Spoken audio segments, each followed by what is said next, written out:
So I'll get started. Good evening, Mr. Vishwa, and thank you so much for joining us for today's interview session.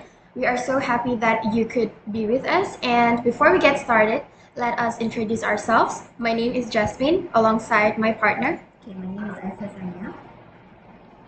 Hello, Jasmine. Hello, Aisha. My name is Vishwa Kumar, and I am excited to be part of your interview today.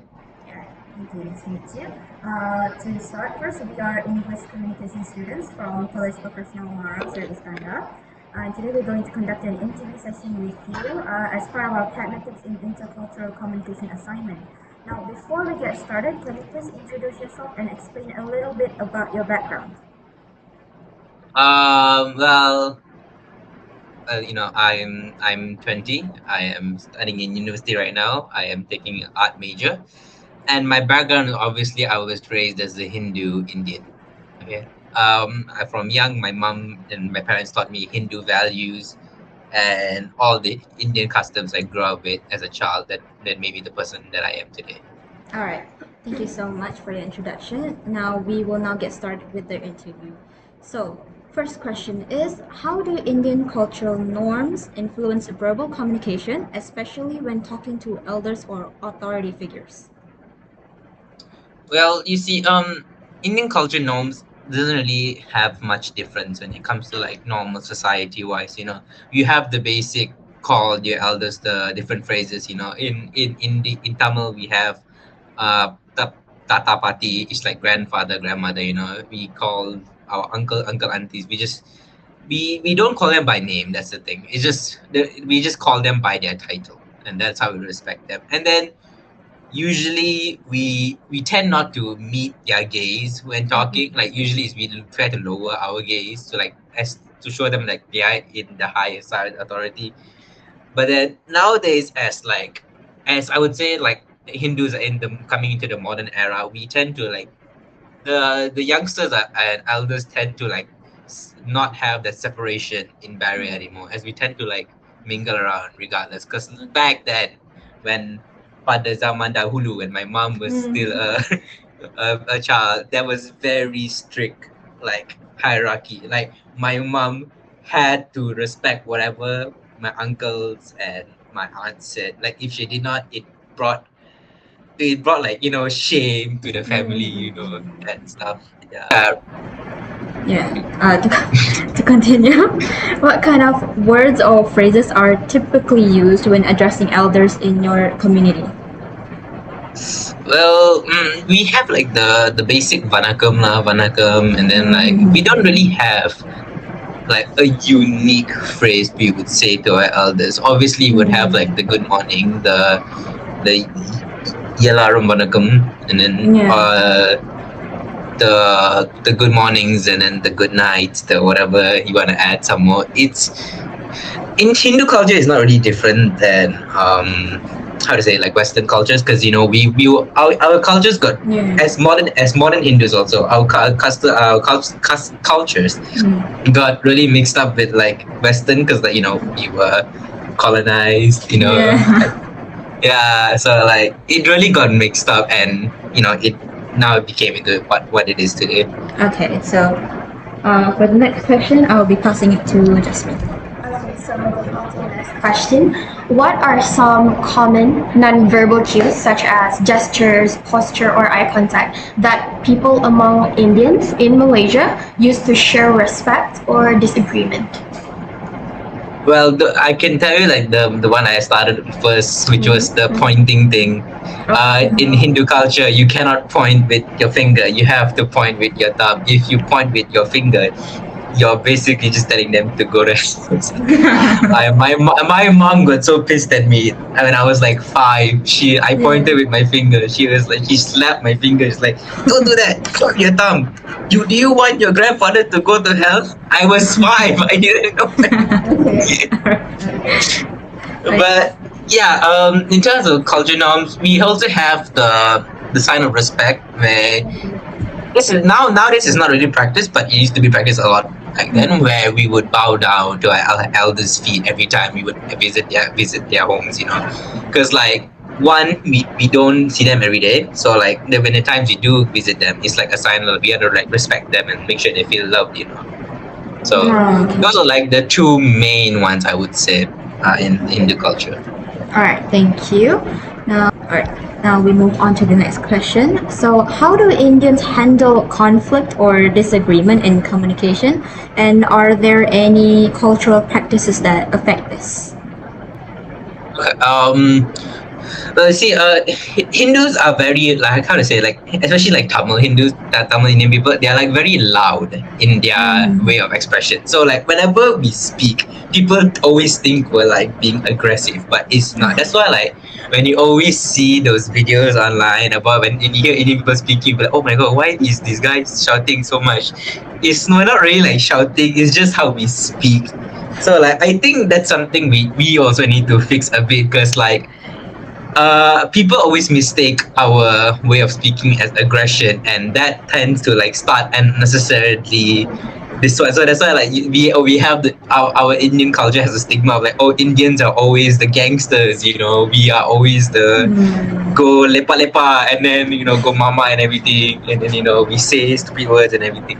But I'm not saying like that is true, but I don't think we should generalize that, but like that is one of the reasons why like we Indians are like very expressive people, and that expressiveness has led to good sides also. Like we are very, we always voice out our opinions with our expressiveness, but also like people tend to like think like when we're voicing out those things, we're like like trying to start a fight, which we aren't. So like it's like a double-edged sword in a way.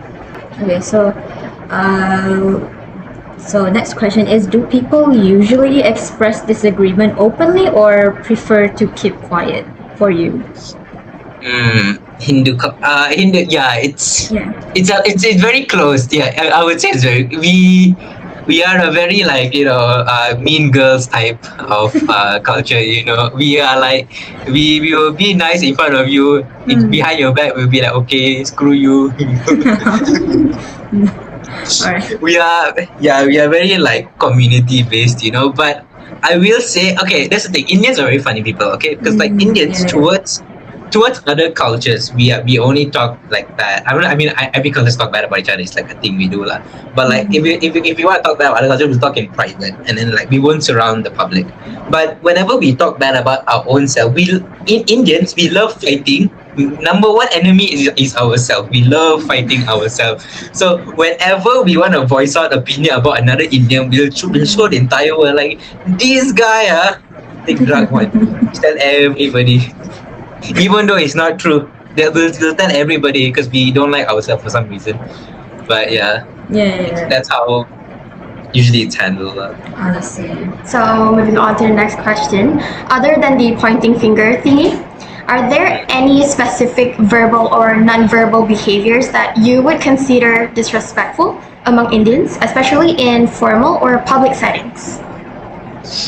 I mean, I guess I can talk about like the food one. I'm pretty sure in food settings, like let's say when you're eating food, especially like in the banana leaf, that's the non-verbal ones are like the banana leaf, It's like after you finish a meal, you're supposed to fold it from up to down. If you fold it down to up, it's like my dad told me it's like you're inviting hell to your house, and you can only do that at funerals because like it's already there, so like you don't have to worry about that.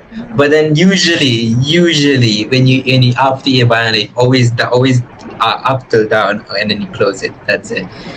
And yeah, that's basically like that's one of the non-verbal ones. And then I guess like the day, everybody knows the day we don't, that's not really formal. But then it's more casual. That's more casual. That's how I would say like the other tools would be. Then, are there certain cultural taboos in speech, such as mentioning religion or any caste? There is. Back, if you want to go like really religious traditionally, this was when my mother's time. We prioritize caste a lot. In Hindu culture, there's a caste system. You belong in a specific caste, and then you cannot mingle with the other caste because bad. Um, so mingling with other castes are very forbidden. But then my mother, she's a Telugu, and it's not really a different caste. Also, it's like a different, how to say, it's like Hokkien, Cantonese like that. My mother is Telugu, and then my dad's Tamil. So when they were getting married, a bunch of people on my mother's side hated my dad. So thankfully, my grandfather said, if you're that angry, just don't come to the wedding, So regardless, they got married, and I'm here now. And then taboos in religion, I guess is pretty normal. Like no sex before marriage, you cannot live with each other before marriage. Yeah, it's all like the before marriage stuff, Yeah. That's pretty the gist of it. Okay, thank you so much. Okay, so this is the final question. What do you think are the biggest challenges in intercultural communication between Indians and Malaysian cultures? I guess people still, I guess the stigma, people still think we're rowdy, we're like, they think most Indians are like these rowdy ass people, and then it's very hard to get rid of that, first of all, because it's like all it takes is just one mistake for one Indian guy to have a bad day and then lash out, and it comes back in full force. Everybody says, oh, orang India macam ni, orang India macam tu. And then so it's a very hard balance to find, because especially me as an Indian, whenever I see other Indian people do stupid stuff, I have the thought, it's like, oh my god, you are ruining my image here. I cannot go outside now.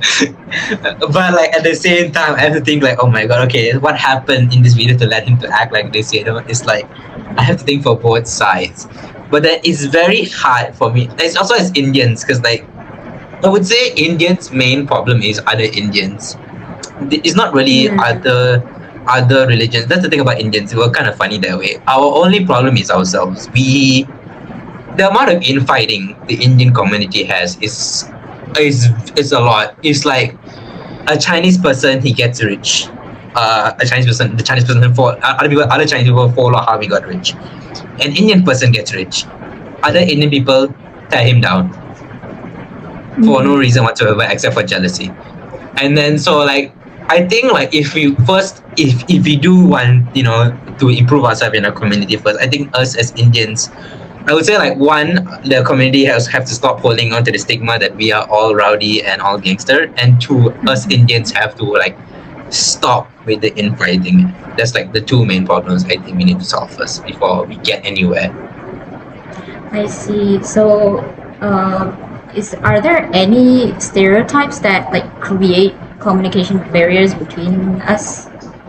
The normal, the in Galing, the normal K word, that's used a lot. And then the Chinese also has their own version, the Apu Nene, that also got. I guess there's a stereotypes for each race, It's Indians have race stereotypes, Malays have stereotypes, Chinese have stereotypes. But I don't stereotypes all hurts regardless. I cannot say it doesn't hurt, but at the same time it's also us also we have to learn how to act, behave ourselves to not ensure the stereotypes prevail. It's basically on both sides. I cannot expect other sides to or just ignore the stereotypes, and then because reason why stereotypes is there is because there's a pattern in behavior. Okay, you see this constantly. Of course, there's also the case of when the media is pushing these kind of whenever you see media, you always see Indian. You don't see Indian people doing good. You see Indian people doing bad. The media pushes Indian people doing bad. I get that. That that's also because of media pushes and wants Indian people to be devalued. But then it's also because we also have to act. We also have to learn how to act in the first place also, because I also see a bunch of Indians not knowing how to act also. But it's both ways, I would say.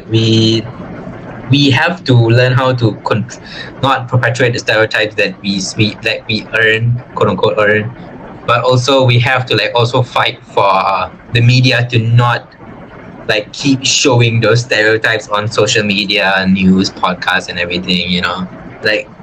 I think like if we were given a chance to like show what more good we did, we would have like a better chance like getting all the stereotypes. I see, I see. All right. So that is all for our questions, actually. Thank you so much for taking your time to share your experience with us during your interview session.